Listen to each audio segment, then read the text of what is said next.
पाकिस्तान के वजीर आजम अमेरिका के पत्रकार को इंटरव्यू देकर फंस गए हैं। इंटरव्यू में इमरान ने बड़ी बड़ी बातें की हैं। अमेरिका को अड्डा देने से भी साफ मना कर दिया। मिलिट्री बेस के सवाल पर इमरान ने जवाब दिया एब्सोल्युटली नॉट, यानी हरगिज नहीं। इमरान का जवाब पाकिस्तान में ट्रेंड कर रहा है। अब एक्सपर्ट्स इमरान को सलाह दे रहे हैं कि अमेरिका को नाराज करके पाकिस्तान में पीएम बने रहना मुश्किल है। अब सुपर पावर के डर से इमरान क्यों लॉकडाउन में है, खास रिपोर्ट से समझिए।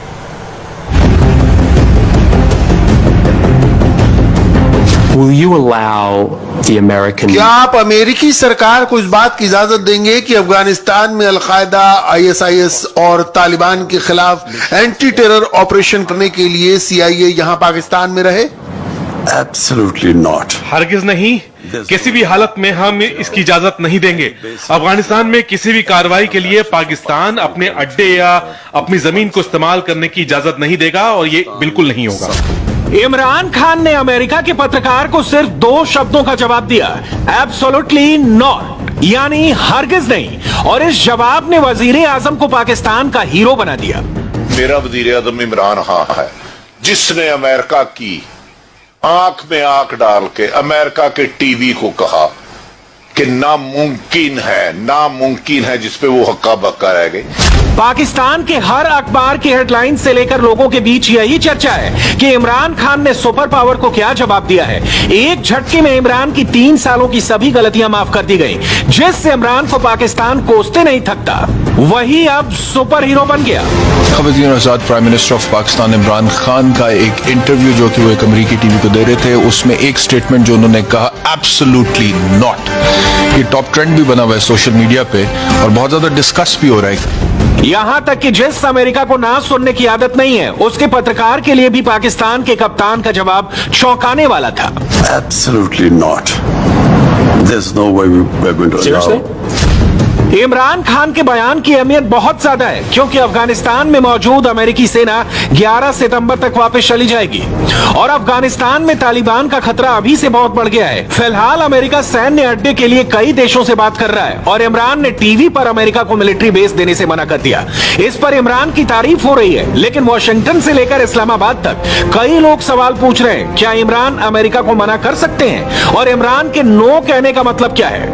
वजीर आजम ने अफगानिस्तान में कार्रवाई के लिए अमेरिका को अड्डे देने से साफ इनकार कर दिया। चाहे पिद्दी का शोरबा, तू कौन में खामखा, पराई शादी में अब्दुल्ला दीवाना, 3 मिसालें तो दौड़ से मैंने दे दी। वजीर आजम कौन होता है अमेरिका को देने या ना देने का फैसला करने वाला? यह फैसला आज से पहले किस वजीर आजम ने किया है, पहले ही बताएं। जब कभी भी इस किस्म का कोई फैसला हुआ है, वो कोई फौजी हिटलर करता है। क्या इमरान खान वाकई नो कह सकते हैं अमेरिका को? ये बहुत मुश्किल सवाल है और पाकिस्तान में एक हिस्सा तबका तो इसको बहुत अप्रिशिएट कर रहा है। वो जो इमोशनल तबका है जो वो कहता है नहीं जबरदस्त, इमरान खान वो लीडर है जनाब जिसने कमाल कर दी। और इमरान खान साहब को पता है कि मैंने अवाम के अंदर अपनी बात कैसे करनी है, इमोशनल बातें कैसे करनी है, लोगों को इमोशनल कैसे करना है, ये खान साहब जानते हैं। पाकिस्तान के इतिहास में यह तीसरा मौका है जब अमेरिका उससे मिलिट्री बेस की मदद चाहता है। हर बार मुद्दा अफगानिस्तान ही रहा।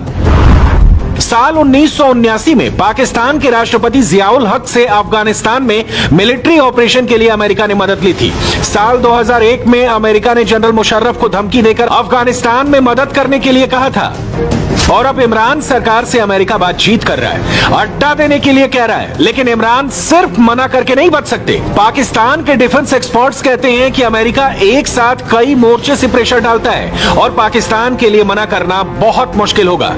अभी अमेरिका का फुल प्रेशर आपके ऊपर नहीं आया है।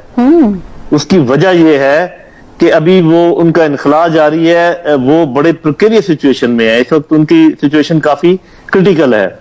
इस वक्त वो इस पोजीशन में नहीं है कि बहुत ज्यादा आपको कुछ कहें, जब तक कि उनके, और ये मेरा ख्याल है जुलाई के बाद आप देखेंगे कि तेवर बदलेंगे, बहुत ज्यादा दबाव आएगा। अमेरिका मिलिट्री बेस के लिए कई देशों से बात कर रहा है, लेकिन पिछले 1 महीने में पाकिस्तान पर प्रेशर बढ़ता जा रहा है। अमेरिका की खुफिया एजेंसी CIA के डायरेक्टर इस्लामाबाद का सीक्रेट दौरा कर चुके हैं। पाकिस्तान के राष्ट्रीय सुरक्षा सलाहकार यानी NSA मोईद यूसुफ ने अमेरिका के NSA जैक सुलिवान से मुलाकात की थी। पाकिस्तान में एयरबेस के लिए अमेरिका के डिफेंस सेक्रेटरी लॉयड ऑस्टिन ने भी कोशिशें की। दावा किया गया कि पाकिस्तान ने अमेरिका को एयरबेस की मंजूरी दे दी थी। ऐसी रिपोर्ट आने के बाद ही पाकिस्तान में हंगामा होने लगा।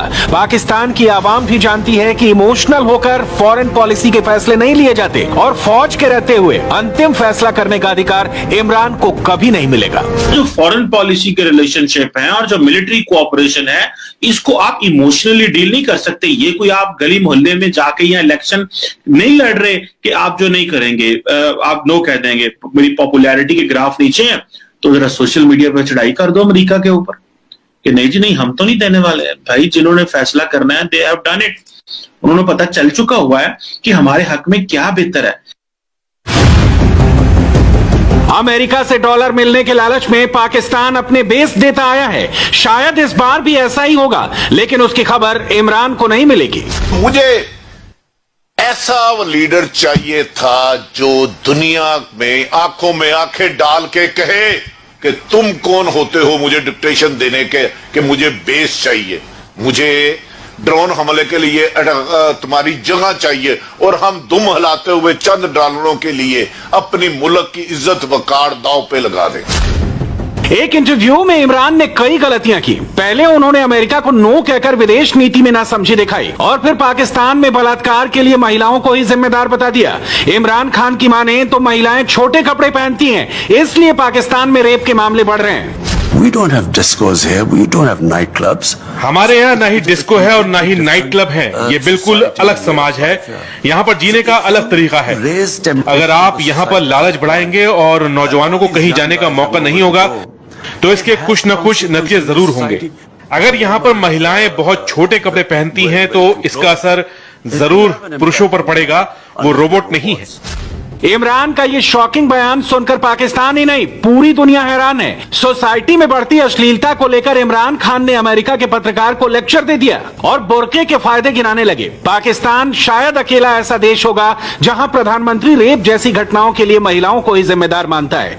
इस बात पर पूरे पाकिस्तान में हंगामा मच गया। इमरान की मजम्मत की जाने लगी। मर्द कोई रोबोट नहीं, औरत मुख्तसर कपड़े पहनेगी तो मर्दों पर असर तो पड़ेगा। वज़ीर आज़म की खवातीन पर जिनसी तशद्दुद से मुतालिक गुफ्तगू। कहा हमारे यहाँ डिस्को या नाइट क्लब नहीं है, ये एक मुकम्मल तौर पर मुख्तलिफ मौशरा है। जब आप लोगों को उकसाएंगे तो इसके नताइज होंगे। इमरान खान के बयान पर सोशल मीडिया पर हंगामा। महिलाओं के कपड़ों पर बयान देकर इमरान खुद रेपिस्टों का पक्ष ले रहे हैं। शायद यही वजह है कि पाकिस्तान में हर दिन रेप के कम से कम 11 मामले दर्ज किए जाते हैं। पिछले 6 सालों में पाकिस्तान में बलात्कार के 22,000 से ज्यादा मामले रिकॉर्ड किए गए, लेकिन सिर्फ 77 दोषियों को सजा मिली। पाकिस्तान में रेप करने वालों को सजा मिलने का आंकड़ा कम है। ऐसा इसलिए क्योंकि पढ़े लिखे वजीर आजम से लेकर वहां के ज्यादातर लोगों की सोच पिछड़ी हुई है।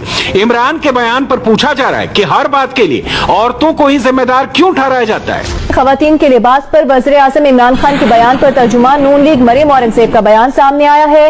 मरियम औरंगजेब ने कहा है कि इमरान खान के इस बयान से दुनिया को इनकी बीमार और औरत से नफरत करने वाली जहनियत की झलक देखने को मिली। मरियम औरंगजेब ने कहा कि जिनसी ज्यादती की वजह खवातीन का कोई फैसला या इकदाम नहीं होता, बल्कि मर्दों का घटिया और नापाक फैसला होता है। उन्होंने कहा कि औरत से नफरत करने वाला यह शख्स जिनसी ज्यादती करने वालों के साथ बच्चों से ज्यादती करने वालों और कातिलों का दिफा भी कर सकता है। मरियम औरंगजेब ने वजीर आजम इमरान खान को मुखातिब करते हुए कहा कि उनकी इत्तला के लिए अर्ज है कि अल्लाह ताला ने खुद पर काबू रखने को सबसे ज्यादा अहमियत दी है। इमरान की ये सोच पाकिस्तान की आधी आबादी यानी महिलाओं के लिए बड़ा खतरा है। अब पाकिस्तान में रेप या किसी तरह के सेक्सुअल क्राइम के लिए महिलाओं को ही जिम्मेदार ठहराया जाएगा और ऐसा करने वालों को कानून का डर भी नहीं होगा। लेकिन इमरान ने ये बयान गलती से नहीं दिया है, ये उनकी सोच है। 2 महीने पहले भी उन्होंने ऐसा ही कहा था। वजीर आजम के इस बयान से चंद लोगों ने यह भी तासुर लिया कि वजीर आजम इमरान खान मुआशरे में जिनसी ज्यादती के वाकयात में इजाफे की वजह खवातीन का पर्दा न करने को करार दे रहे हैं। वजीर आजम इमरान खान के इस बयान के चर्चे न सिर्फ पाकिस्तानी सोशल मीडिया पर रहे बल्कि आलमी मीडिया ने भी इस पर शायद सुर्खियां जमाई। सोशल मीडिया पर वजीर आजम के इस बयान पर मिला जुला रद्द अमल सामने आया। सोशल मीडिया से लेकर टीवी चैनलों तक सबने सवाल किया कि आखिर मुल्क के प्रधानमंत्री मर्दों को नसीहत क्यों नहीं देते। एक्सपर्ट्स ने सवाल उठाए कि प्रधानमंत्री ने पीड़िता की मदद करने की बजाय रेप के लिए उन्हें ही जिम्मेदार ठहराना क्यों शुरू कर दिया। वजीर आजम इमरान खान के खवातीन के लिबास के बारे में बयान पर पीपल्स पार्टी की सेनेटर शेरी रहमान ने कहा है कि किसी मर्द को यह हक नहीं कि वो खवातीन के खिलाफ जिनसी तशद्दुद और जराइम का इल्जाम खवातीन या उनके लिबास पर आयद करे। सदमा हुआ कि हमारे वज़ीर आज़म ने ऐसा किया। क्या इमरान खान नहीं जानते कि ऐसा कह रहे हैं कि उन्होंने खवातीन पर जुल्म करने वालों को अपने जराइम के जवाब के लिए नया बयानिया फराहम किया है? इमरान का जवाब सुनकर पाकिस्तान के पत्रकार ने वजीर आजम को उनके पुराने दिनों की याद दिलाई। इमरान खान अपने क्रिकेटिंग करियर के दौरान वुमेनाइजर के तौर पर मशहूर थे और बिकनी पहने लड़की के साथ इमरान का एक वीडियो भी वायरल हो गया। इमरान जब इंटरव्यू में महिलाओं को जिम्मेदार ठहरा रहे थे, उस समय उनके मुल्क में एक स्टूडेंट के साथ एक मौलवी क्या कर रहा था, ये भी देख और सुन लीजिए। मदरसे में तालिब इल्म से ज्यादती, मुफ्ती अजीजुर रहमान ने एतराफ़ जुर्म कर लिया है। दौरान तफ्तीश बताया वीडियो मेरी ही है जो साबिर शाह ने छुप कर बनाई। तालिब इल्म को पास करने का झांसा देकर अपनी हवस का निशाना बनाया। वीडियो वायरल होने के बाद खौफ का शिकार हो गया था। बेटों ने साबिर शाह को धमकाया और उसे किसी से बात करने से रोका। साबिर शाह ने मना करने के बावजूद वीडियो वायरल कर दी। मदरसा छोड़ना नहीं चाहता था, इसलिए वीडियो बयान जारी किया। हो सकता है इमरान कल फिर से एक बयान जारी कर दें कि महिलाओं पर उनकी बातों का गलत मतलब निकाला गया। वैसे भी यू टर्न खान ने इतने यू टर्न ले रखे हैं कि उनकी गिनती एक और बढ़ जाए तो कोई खास असर नहीं होगा। अब बात फिर से इमरान के इंटरव्यू की, जिससे कई सवाल सामने आए। इमरान ने इस बातचीत में परमाणु हथियारों पर भी विस्फोटक बयान दिया। उनसे सवाल पूछा गया कि पाकिस्तान के परमाणु हथियारों की तादाद तेजी से बढ़ रही है, इसकी वजह क्या है। इसके जवाब में इमरान ने सारी जिम्मेदारी इंडिया पर डाल दी। I'm not sure whether we are growing it or not. मुझे पक्का पता नहीं है कि हम अपने परमाणु हथियारों की संख्या बढ़ा रहे हैं। जितना मुझे पता है हमारे न्यूक्लियर प्रोग्राम का एक ही मकसद है, ये हमले के लिए बिल्कुल नहीं है। कोई भी देश जिसका पड़ोसी उससे 7 गुना बड़ा हो, जैसा कि पाकिस्तान के साथ है, तो वो इसकी चिंता करेगा। As Pakistan has, would be worried. Imran का जवाब चौंकाने वाला था। उन्होंने कहा कि उन्हें परमाणु हथियारों का आंकड़ा बढ़ने की कोई जानकारी नहीं है। पाकिस्तान के बजट में भी परमाणु हथियारों पर खर्च की इंफॉर्मेशन नहीं दी जाती। लेकिन क्या इमरान को इसके बारे में भी बताया नहीं जाता? हाल ही में स्वीडन के think tank Stockholm International Peace Research Institute ने दुनिया के परमाणु हथियारों पर अपनी रिपोर्ट दी। इस रिपोर्ट के मुताबिक पाकिस्तान के पास साल 2020 में 160 न्यूक्लियर वेपन थे। एक साल में उसने 5 हथियार बनाए और अब उसके पास कुल 165 परमाणु हथियार हैं। यानी जब दुनिया कोरोना से लड़ रही है, उस समय भी पाकिस्तान अपने परमाणु हथियार बना रहा था। इमरान ने अमेरिका को पहले ही नाराज कर दिया है और ये कप्तान की बड़ी गलती है। अगर आपको ये पता चले कि पाकिस्तान के पास इंडिया से ज्यादा न्यूक्लियर पावर और या न्यूक्लियर वेपन्स मौजूद हैं, तो कैसा लगेगा आपको? मुझे तो बहुत अच्छा लगेगा और मैं कहूँगा जो ये प्राइम मिनिस्टर ऑफ पाकिस्तान को कि अगर अपने जो ये कर्जे उतारने तो न्यूक्लियर वेपन फॉर सेल कर दो। वो केस अबाउट अमेरिका अपने मामला में दखल देने की हमें इजाजत देता है। मैं तो ये कहूँगा कि गेट द न्यूक्लियर पावर। अगर आपके पास ज्यादा है, हमारे पास इतना ज्यादा रखने की जगह भी नहीं है, तो सेल इट। और बहुत सी ऐसी कंट्रीज हैं जो आपका पूरा का पूरा कर्जा उतार देंगी और आपको शायद ऊपर से देंगे। पिछले 18 साल आपने जो अमेरिका के साथ काउंटर टेररिज्म कोऑपरेशन किया, अब आके वो काउंटर टेररिज्म ऑपरेशन आप क्यों नहीं करेंगे भाई? वो कोऑपरेशन क्यों नहीं करेंगे? माजी में तो आप काउंटर टेररिज्म कोऑपरेशन करते रहे और आप अपने सॉवरेनिटी की वायलेशन की। उन्होंने हमारे फौजियों को भी शहीद किया, उन्होंने उसामा बिन लादेन के खिलाफ ऑपरेशन भी किया, जो कि बिल्कुल ठीक किया, जो कि दहशतगर्द था। गो के हमारा उससे डिसएग्रीमेंट है कि उनको हमसे राब्ता करना चाहिए था, हमसे बात करनी चाहिए थी, लेकिन उन्होंने नहीं की because there is a mistrust. Imran Khan ने अमेरिका को जवाब देकर अपनी पॉपुलैरिटी बढ़ाने के बाद अपना ग्राफ ऊपर करने का एक और फैसला लिया। आज वो बिना किसी सिक्योरिटी के खुद ही ड्राइव करके इस्लामाबाद की मार्केट में पहुंचे। हालांकि अगर वो अपनी आवाम से मिलेंगे और उनसे बात करेंगे तो वो उन्हें ऐसे पॉलिटिकल स्टंट करने के बदले काम करने की सलाह देगी, क्योंकि अमेरिका को हल्के में लेकर इमरान ने जवाब दे दिया। इमरान ने सुपर हीरो बनने की कोशिश की, लेकिन अगर अमेरिका नाराज हो गया तो नियाज़ी जवाब भी नहीं दे पाएंगे। हाय, आई एम सुरभि शर्मा। खबरों से अपडेट रहने के लिए India TV YouTube channel subscribe करिए, साथ में बेल आइकन जरूर दबाएं। जुड़े रहें इंडिया टीवी के साथ।